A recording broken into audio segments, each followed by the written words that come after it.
at this point, I've kind of become really anxious. I've stopped eating. I've lost 20 pounds. It'd been maybe 3 months. Taking a mental toll. And taking a mental toll. And so I call my mission president and say, I would like to go home.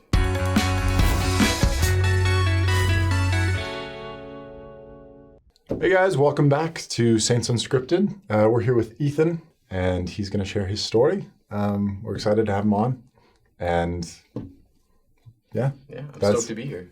Yeah, thanks for joining. Yeah. So, kind of want to just hear a little bit of your background, kind of to start off. Yeah, so Who is Ethan? I'm Ethan. I'm from Las Vegas, Nevada. I am 20 years old. I've been a member of the Church of Jesus Christ of Latter-day Saints my entire life. Kind of born and raised. Yeah. What else would you like to know about me? That may be helpful. What do you like to do, Ethan? I'm studying public relations at BYU right now. Yeah. I've been doing that for a couple semesters, and yeah, it's kind of all I do right now. Living the college life. Living the college life. All sports. That stuff.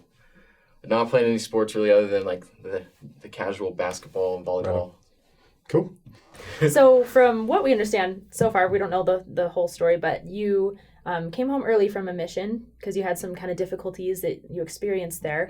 And that's what we're going to talk about today. So tell us a little bit about that. So I grew up in the church, right? And so my whole life I grew up, singing, I hope they call me on a mission, called to serve, stuff like that. And so kind of always had grown up knowing that I was going to serve a mission. But when I was a teenager, 16, 17, I wasn't really sure I wanted to serve a mission. And so I kind of was unsure for a while, but I decided that I was going to read the Book of Mormon and really find out, really decide if I really believed in this book of scripture that I had kind of been taught my whole life was true. And so kind of November 2020, I started reading the Book of Mormon, and every day since then I read and really gained my own witness that the Book of Mormon was true. And so I decided that despite kind of my concerns and fears about serving a mission, I was going to serve a mission. And so I worked towards that. I got my mission call in March of 2021 and went on my mission, started in July of 2021. I did the MTC. I did the online MTC, which was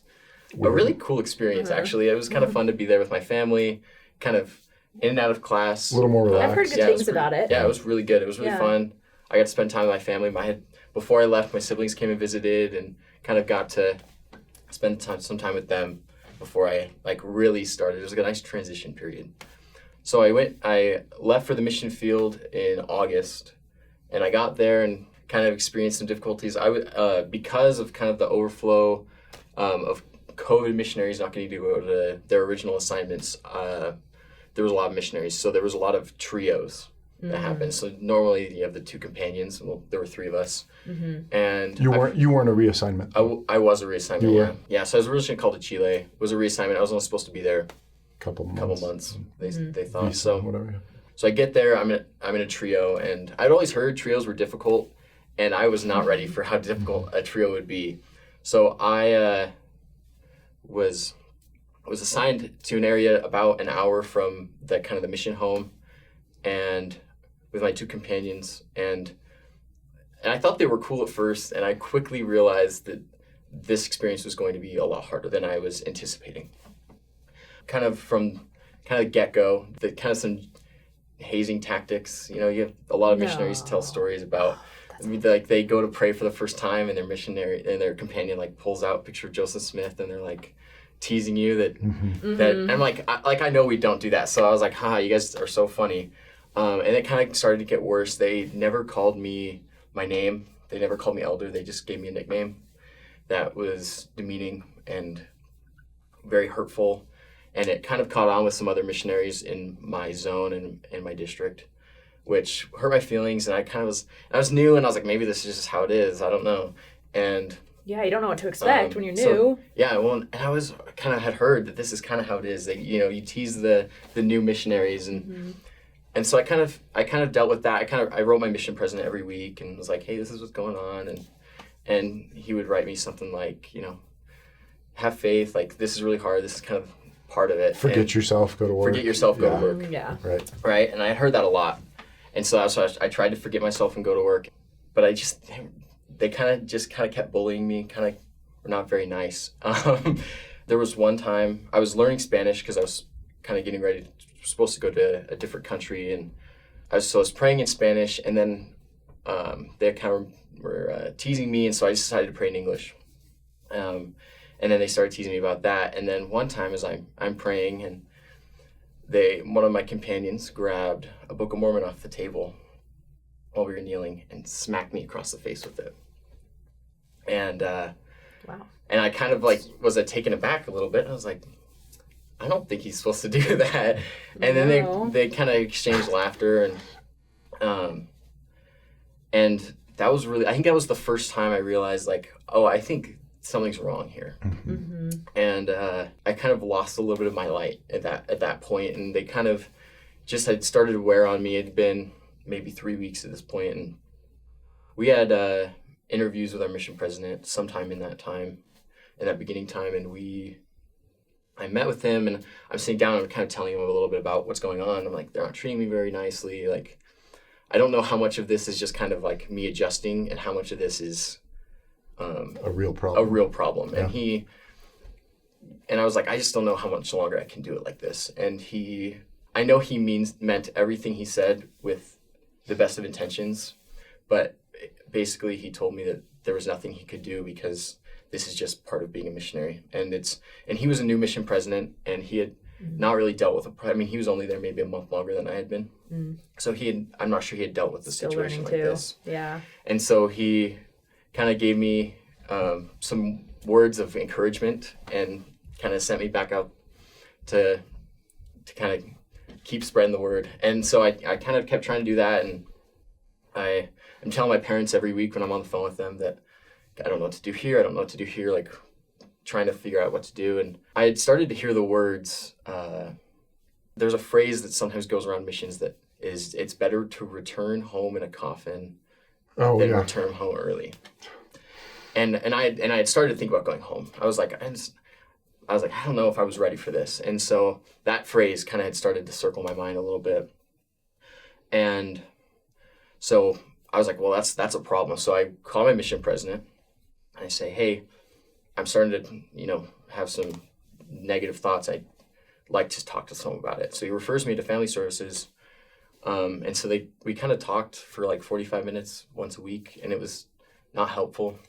And probably a little inorganic. Mm-hmm. It felt, Yeah, and I would sit in the bedroom while my companions sat outside the door and heard me talking about them, and then I would come out and they would give me a hard time, like, oh, we're not treating you that bad, things like that. And so kind of comes around, I decide like I'm out. At this point I've kind of become really anxious. I've stopped eating. I've lost 20 pounds. Mm-hmm. It'd been maybe 3 months.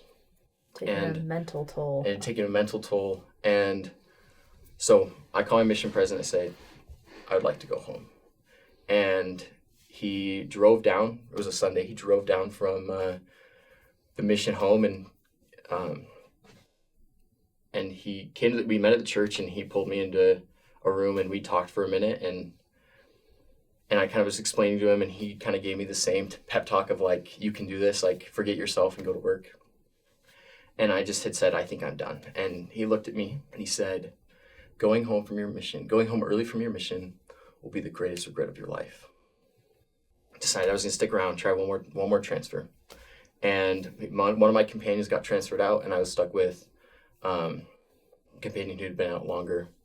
And the first 2 weeks were better, and except for one thing, which was that we had phones in our mission, and so when you go to the bathroom, you have to swap based on the safeguards that the church provides about technology devices. Right. Mm-hmm. And you're supposed to swap phones when you use the bathroom, so that way you're doing everything you're supposed to be doing with your devices. And my companion decided he did not want to swap phones with me. And he made me use the bathroom with the door open. Would not let me close the door to use the bathroom, which was not an issue for him when he wanted to use the bathroom, but it was an issue for me. Basic expectation of privacy, right? Yeah. And so that was a hard thing, and I was like, I'm closing the door, right? And so I just started leaving my phone out, and our bathroom, just by happenstance in the apartment, didn't have a lock, and so I closed the door the first time after we kind of had an argument about it, and he kicked open the door and just yelled at me while I'm using the bathroom, and just started telling me about how I was breaking the rules. I was breaking the safeguards because I was leaving him out there with his phone. And I was being a bad companion. I was like, I don't know what to do. So he really pushed really hard for me to not. And at some point I just was like, I can't let this keep happening. So I kind of had to just leave it be that way. And so I had to deal with that for a little bit. And kind of that same thought of like, better to return home in a coffin than return home early kind of kept going through my mind. And so I kind of decided that like I guess that's what I had to do. And so that's kind of was my thought process for a little bit. And I just, one of the guys that I had become friends with, one of the other missionaries in my zone, I just went and told him everything that was going on. And he's like, okay, we're going to get you home. I was like, no, like I can't go home. Like conflicted. I was like, I want to, like, I'm supposed to be here. This is my responsibility, but also like, I can't take this anymore. And so after a long process of getting me home, about 10 or 11 days after telling my friend kind of what was going on, I was able to get home. And when I went to get released, my stake president had been informed not to release me, and that I was to serve a service mission, which was something I was kind of already past. I have heard wonderful things about service missions. I have a couple friends who have served them, who have loved them. I watched the episode you guys released about service missions, and like, I think they are wonderful things, but it just wasn't for me. It just was not where I was at the point. And so I had to kind of push just to get released. And that was really hard. And I had dealt with all these things, and I was just kind of done. And so I get home, I'm released, and I'm like laying there that first night. And I was like, am I doing this anymore? Like, I was like, I think I'm done with this church thing. Like, I was kind of convinced that any experience I had before, even my witness of the Book of Mormon, which had carried me up to this point, I was just not sure. I was like, there's no way that this book could be scripture and these things could happen to me. And I'm laying there, and I just was like, I had consistently read the Book of Mormon every single day up to this point, and I was trying to decide, am I going to read my scriptures tonight? And that was the first step to keeping my faith, was deciding to read my scriptures. And so I read my scriptures that night. I did not want to. Every step of the way had been just painful. And so I decided, but I read, I don't even remember what I read, but I remember it just kind of piercing my heart. And I was like, okay, we got to stick this through. And so I went to church when church was hard, because I walked into my ward, and like the youth that were youth when I was there just a few months before were like, what are you doing here? And I had Sunday school teachers and primary teachers who were in my ward who were like surprised to see me. And there's so much shame when you come home early from a mission, because people assume all sorts of things. Health reasons, right? Yeah, sure. Yeah. But no one at this point knew what had happened to me, right? No one knew that. No one knew the story. No one knew that all the things that happened, that I had been going through these things. And I just was like, I can't do this. And so I would sit in church and just not want to be there. But I was like, I have to be here, because I have to see this through. And I kind of did that for a little bit. And I had some really, really good experiences. I had one of my roommates now, his dad came up to me, gave me just the biggest hug. And I was like, that meant a lot. And it changed. I think it was part of the reason I decided that I needed to stay too. Like, it felt like a small thing, but it was a big moment for me, I guess, is what I'm trying to say. Small and simple. Yeah. So, you never know what an act like that, a hug, can do for someone. Yeah. And so I kind of decided, I kind of moved forward. I ended up moving here to Provo because I had brothers here. And I just needed that support system. A little different. I needed a change of scenery from living at home. And my family has been incredibly supportive of everything along the way. I have the best family in the world. I feel like a lot of people feel like that, but I truly do. I kept reading the Book of Mormon, which has been such a strengthening experience for me. I've read through it now 10 times since that fateful night in November of 2020. Wow. And it has been kind of the rock of my testimony. even through kind of those hard things where I dealt with people who I truly believe were good people who just made mistakes all along the way. And that has been a powerful thing. Can I ask you a question? Yeah. I don't want to put words in your mouth. In my experience, when I'm going through hard things, or if I feel like I'm stuck in a difficult situation, like when it gets to the point where it's either go home in a coffin or don't go home at all, right? When I feel that way, a lot of times I come to see that I don't need the resolution that I thought I did. I just needed somebody to take me seriously. Do you feel like if you had that situation where, not necessarily where you got to go home or where you went home when you thought you should, but if your companion, your mission president or your zone leader had sat down with you and said, this sucks, right? Do you think that would have made some difference? Yeah, so I think that if anyone had taken me serious other than my parents, who I felt like were the only people who took me serious at the time, I feel like I probably could have gotten through and I could have pushed through and I could have been what I always thought I was going to be. But I can also see now that I feel like my situation is, like I almost couldn't imagine it to be different because I feel like it has been so strengthening for me in a way because it was so difficult. If your companion or your someone else in your mission is treating you this way, that's not normal and that's not good. And you should absolutely do something about it and try to get help because continuing to exist in that situation just because you feel like, okay, I'm a missionary, I shouldn't complain. My companions are here to test me. To some extent, yes. To bullying, no, absolutely not. Yeah. Just the circumstances of a mission, just serving a mission alone is already a Hard huge enough. thing in itself. Yeah. It's already hard enough.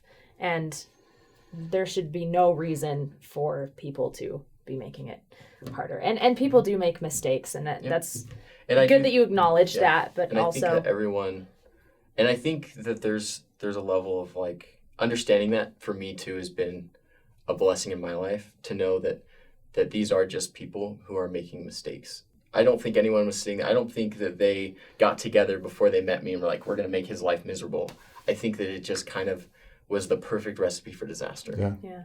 And one thing that stood out to me about just your story in general is the importance of when you felt like there was nowhere to turn, you relied on the most basic things that have helped you just helped your spirit, helped your testimony throughout your life. Like, I don't want to read the Book of Mormon tonight, but I know it's worked in the past, so I'm just going to do it. Yeah. And I think that just shows a lot of resilience in who you are as a child of God and as a person. Like, you recognize what's important and just relied on those things, even when it felt like you were simply just like hanging on by a thread.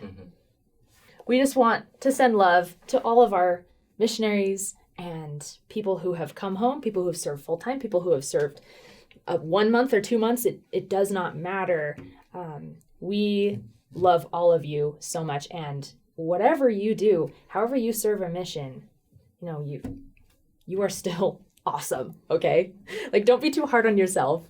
Missionaries tend to do that, and just people in general. But and anyone else watching, if you have someone in your life that has come home early, I would strongly encourage you to do your best to show them some love, because even if in reality there's no one on the outside judging them, they're hurting enough on the inside that it appears that way to the people, from the people around them. And what they really need is a show of active support, not judgment. It doesn't help anything. I'm sure they feel bad enough as it is. yeah, Give them a hug. Yeah, even give them a hug. The smallest acknowledgement of love goes a long way. Yeah. Well, thank you, Ethan. We really appreciate you sharing your story with us. Of course, thanks for having me. Yeah. And we love all of you. Thanks for watching. Please comment, like, subscribe, and share this video.